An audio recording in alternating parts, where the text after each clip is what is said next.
अस्सलाम वालेकुम। आप देख रहे हैं कलीम भट्टी टॉक्स। कहते हैं जोड़े आसमानों में बनते हैं, लेकिन ख़राबियाँ इसी दुनिया में होती हैं। तो आज की जो गुफ्तगू होगी वो शादी से पहले एक एडवाइस मैं देना चाहता हूँ। एक नहीं, कई एडवाइसेस हैं for both male and female, जिसके ऊपर उनको गौर से सोचना भी है और उनके ऊपर कुछ वर्कआउट भी करना है, ताकि जब उनको शादी के बाद जो इश्यूज़ आते हैं, क्योंकि मैरिज एक लंबा प्रोजेक्ट है और ये हमेशा चलता रहता है और इसके दूरस्थ नताइज होंगे आपकी ज़िंदगी पर और आपकी आने वाली जनरेशन के ऊपर, आपके घर वालों के ऊपर। तो इट्स का कंप्लीट पैकेज। तो जो आज की एडवाइस होगी ये शादी से पहले उन लोगों के लिए जिनकी अभी शादी होने वाली है, या वो सोच रहे हैं या दिल में लड्डू फूट रहे हैं, तो उन मेल और फीमेल के लिए ये मैं एक एडवाइस लेना चाहता हूँ, इस सेंस में कि अगर आप इनके ऊपर, कमिंग फ्रॉम एक्सपीरियंस, अगर हम इनके ऊपर अमल करेंगे तो seriously you will have a better chance of getting a good marriage life. Trust me on this one. तो पहले मैं फोकस करूँगा इस जो ये जो part of the series I am designing, I am trying to figure it out कि मैंने 3 से 4 वीडियोज़ बनानी है। तो ये एपिसोड 1 समझ लीजिए, advice before marriage, both for female and male. तो ये जो मशवरे मैं आपको कीमती देना चाहता हूँ और वो भी मुफ्त किस्म के, तो आप श्योर अगर आप इसको गौर से सुनेंगे you will get the hang of that one. तो पहली जो चीज़ मैं एडवाइस करूँगा वो फीमेल के लिए होगी, और उनके अंदर जो सबसे मोस्ट इम्पॉर्टेंट एडवाइस है फीमेल को, वो ये है कि जब आपकी कहीं बात चल रही हो या अगर आपकी बात हो रही है, मतलब कहीं रिश्ता तय हो चुका है, तो मेरी रिक्वेस्ट पेरेंट्स से भी है और लड़की से भी है कि कम से कम एक दफ़ा ज़रूर अपने होने वाले हस्बैंड से गुफ्तगू कर लें। एटलीस्ट आपको एक स्ट्रक्चरल चीज़ मिल जाएगी, एक जहन में खाका आ जाता है कि मेरा किस उल्लू बाटे के साथ रब्ता होने वाला है। अगर आप उनसे गुफ्तगू नहीं कर सकते, और लंबी गुफ्तगू की बात नहीं कर रहा, पूरी पूरी रात गुफ्तगू करने की बात नहीं कर रहा, क्योंकि वो सारी झूठ हो जाएगी और बाद में आप पछताएंगी। आई एम जस्ट सेइंग कि आप एक मुलाकात में ज़ाहिरी बात है जज नहीं कर सकते, लेकिन आपको एक सेंस ऑफ आइडिया ज़रूर आ जाता है कि आपका किसके साथ वास्ता पड़ने वाला है। उसकी आदात के मुतल्लिक आप शादी के बाद बेहतर जान सकेंगे, उससे पहले नहीं जान सकेंगे। तो इसलिए एक दफ़ा उसको कम से कम देख लीजिए, कम से कम एक दफ़ा गुफ्तगू कर लीजिए, जो कि शरन जायज़ भी है। तो मेरी पेरेंट्स से भी रिक्वेस्ट है कि बच्चियों के ऊपर ये मत करें, कदगन मत लगाएं कि नहीं हमारे तो ऐसा होता नहीं, बस जिथे सुटना सी सुट दिता, हुण तेरा जनाजा ही उतरे। वो सारी उम्र हर रोज़ मरना शुरू हो जाती है। तो this is times have change, तो so you should be is. तो पहली एडवाइस ये है कि जनाब अपने होने वाले शौहरे नामदार के साथ एक दफ़ा गुफ्तगू ज़रूर कर लें। टेलीफोन पे नहीं, presence of other family member हो जाए, दैट इज़ इवन बेटर। ठीक है। और जिसकी बात, दूसरी बात जो सबसे इम्पॉर्टेंट है शादी से पहले फ़ीमेल को है कि जी आप ये अपने जहन से निकाल दीजिए कि आपको कोई प्रोटोकॉल मिलेगा, क्योंकि ये एक्सपेक्टेशन आप जितनी हाई कर लेंगी उतनी ही आपको मायूसियाँ होंगी। तो जो ख़वातीन ये समझती हैं कि जब उनकी शादी हो जाएगी डिनर चलेंगे जनाब, there will be a private life, आज़ादी होगी, क्योंकि हमारा अक्सर का प्रोडक्ट मिडिल क्लास फैमिली में इस तरह से होता है कि शादी से पहले भाई वगैरह सब कदम है कि अपने घर जाके करेंगे ये सारी जाने, मतलब शौहर के घर में करना। शौहर के घर में आते तो नई कदगनें, नई प्रॉब्लम शुरू हो जाती हैं। तो बेचारी वो जो आइडियलिस्टिक जो आइडियाज़ हैं हमारे मीडिया ने, ड्रामाज़ ने जो उसके जहन में भरे हुए हैं, ब्रेन वॉश किए हुए हैं, तो उसको सारे फेक लगने लगते हैं and then she gets frustrated with that one.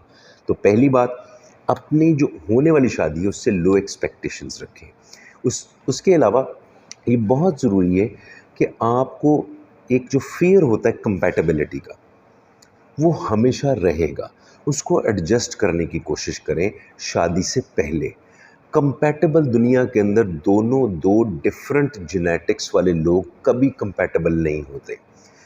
उसकी एक रीज़न ये है कि उनका मेकओवर, मेल का प्रोडक्ट डिफरेंट एनवायरनमेंट में होता है और फीमेल का डिफरेंट एनवायरनमेंट में होता है।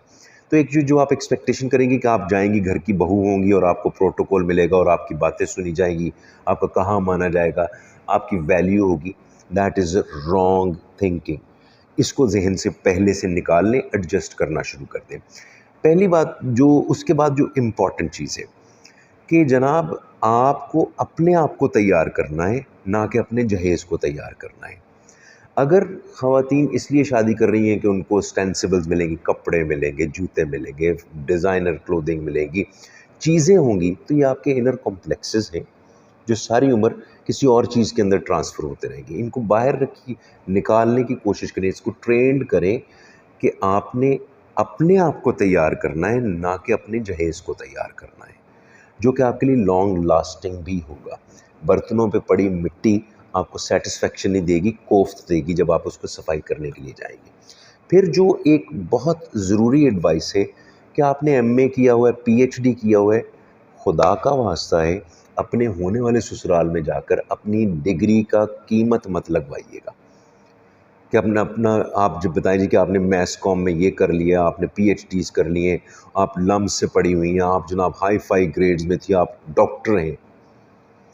दे don't realize, they don't want to expect that one. तो आपकी एक्सपेक्टेशन आपको खुद से लो करनी है।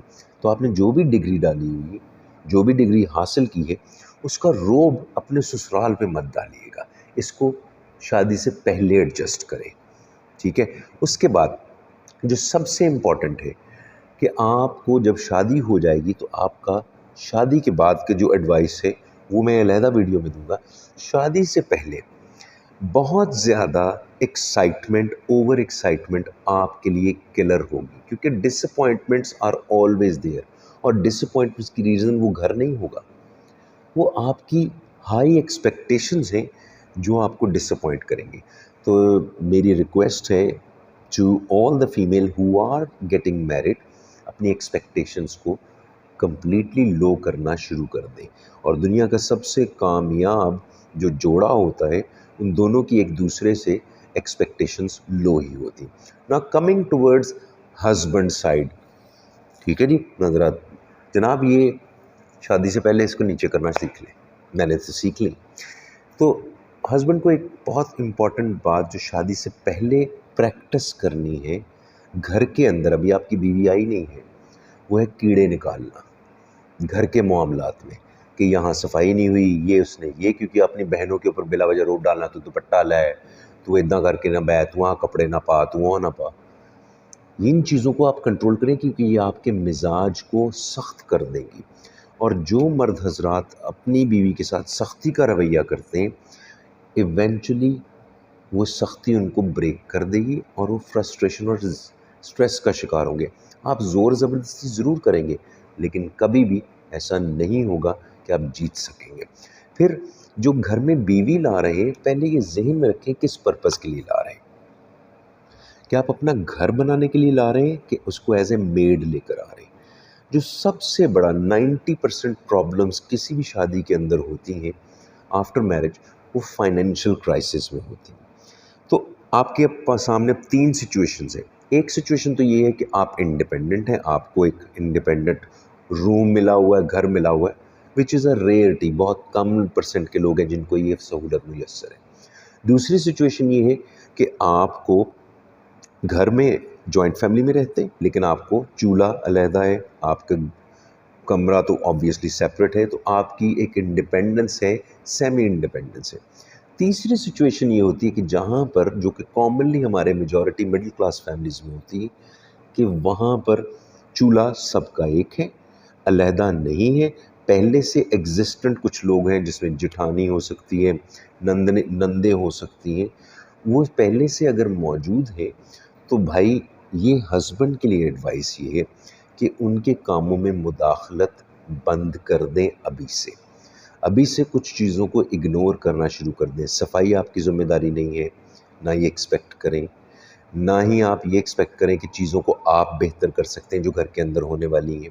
तो ये जो आप अपने आप को फन्ने खां बनाते हैं ना शादी से पहले, ये कुछ अरसे तक चलेगा, लेकिन लॉन्ग लास्टिंग इफ़ेक्ट नहीं होगा। तो अपने अंदर बेहतरी ये लेकर आएँ, स्टॉप पोकिंग, टॉन्टिंग, कभी भी अब बंद कर दें। कीड़े निकालना, नमक ज़्यादा है, नमक तेज़ नहीं, ये तुमने क्या पहना हुआ है, इन आपको सच सच बोलने की ज़्यादा ज़रूरत नहीं है। सच बोलना तो अपने मतलब बोलें। देखिए, जो सबसे बड़ी एडजस्टमेंट की जाती है शादी के बाद, जो फीमेल सबसे ज़्यादा एडजस्टमेंट करती है कि वो आपके साथ आपके घर वालों को भी कबूल करती है। आपको शादी से पहले ये एडजस्टमेंट करनी है कि अपने रवैये के अंदर तब्दीली लेकर आनी है। तो जो ये एक्सपेक्ट करना कि अगर मैं शादी कर रहा हूँ कि घर में मेरे लिए मेड आ जाएगी, सर ये आपके लिए प्रॉब्लमैटिक होगा। तो अगर आपकी ये ख़्याल है कि मेरी माँ प्यो का ख्याल रखेगी ये है, तो वह बेसिकली तो मेड लेके आ रहे हैं। तो अगर आप इस पर्पज़ के लिए मेड लेकर आ रहे हैं तो भाई आप शादी मत करें। पहले तबंटू कमा लें, पैसे कमा लें।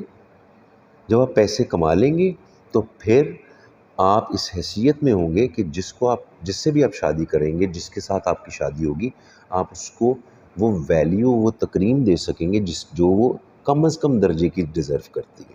अगर आपके पास पैसे नहीं हैं तो भाई शादी प्रेशर में मत करें कि मेरे अब्बा जी की खिदमत करूँगा, अम्मी की खिदमत। ये सोशल प्रेशर है, इन पंगों में मत पड़िएगा।